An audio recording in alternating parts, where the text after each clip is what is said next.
नमस्कार. सौभाग्य मंगळसूत्र चॅनलमध्ये तुम्हा सर्वांचे खूप खूप स्वागत. आज आपण 3 लाईन किंवा 3 पदरचे पट्टी मंगळसूत्रांचे वेगळे प्रकार पाहणार आहोत. पहिला प्रकार आहे काळ्या मण्यांच्या पट्टी मंगळसूत्राचा. त्यात प्लेन काळे मणी आणि सोन्याच्या मण्यांची पट्टी बनवता येते.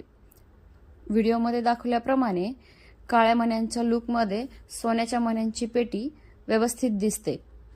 3 पदरी प्लेटीचा हा पहिला प्रकार झाला. यानंतर आपण दुसरा प्रकार आहे काळे पिवळे मणी आणि सोन्याचे मणी.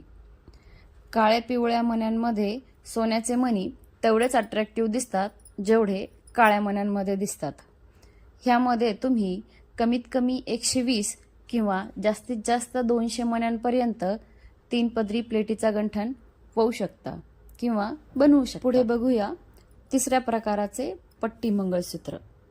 यामध्ये दोन्ही लाईनमध्ये सोन्याचे मणी आणि मधल्या लाईनमध्ये पिवळ्या मण्यांची लाईन याप्रमाणे पट्टी मंगळसूत्र बनवून तयार होते. यामध्ये तुम्हाला सोन्याच्या मण्यांची गरज कमी पडते.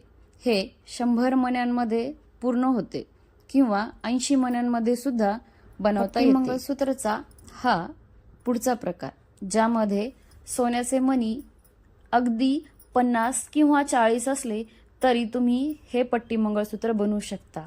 यामध्ये फक्त मधल्या पट्टीमध्ये सोन्याचे मणी येतात आणि साईडच्या दोन्ही पट्ट्यांमध्ये पिवळ्या मण्यांची लाईन बनवू शकता. हा पॅटर्न दिसायलाही खूप छान दिसतो. असे पट्टी मंगळसूत्र तुम्ही घरीही बनवू शकता. चला तर आता पुढचा प्रकार पाहूया. यामध्ये आपल्या पट्टी मंगळसूत्राच्या पुढच्या प्रकारामध्ये आपण पट्टी सोबत पाईप मण्यांचा वापर करणार आहोत. मागच्या पॅटर्नमध्ये जिथे आपण पिवळे मणी यूज केले होते तिथे आपण पाईप मणी लावणार आहोत. पाईप मणी लावल्यानंतर हा पूर्ण गोल्डन लुक देतो. असा हा पट्टी मंगळसूत्राचा पुढचा प्रकार बनवून तयार झालेला आहे. हा तुम्ही घरीही बनवू शकता. काळे पिवळे मणी कमी टाकून त्यामध्ये एक पाईप मणी टाकून हा पट्टी मंगळसूत्राचा शेवटचा प्रकारही बनवून तयार झालेला आहे. अशा प्रकारे तुम्ही सगळे डिझाईन्स घरी बनवू शकता.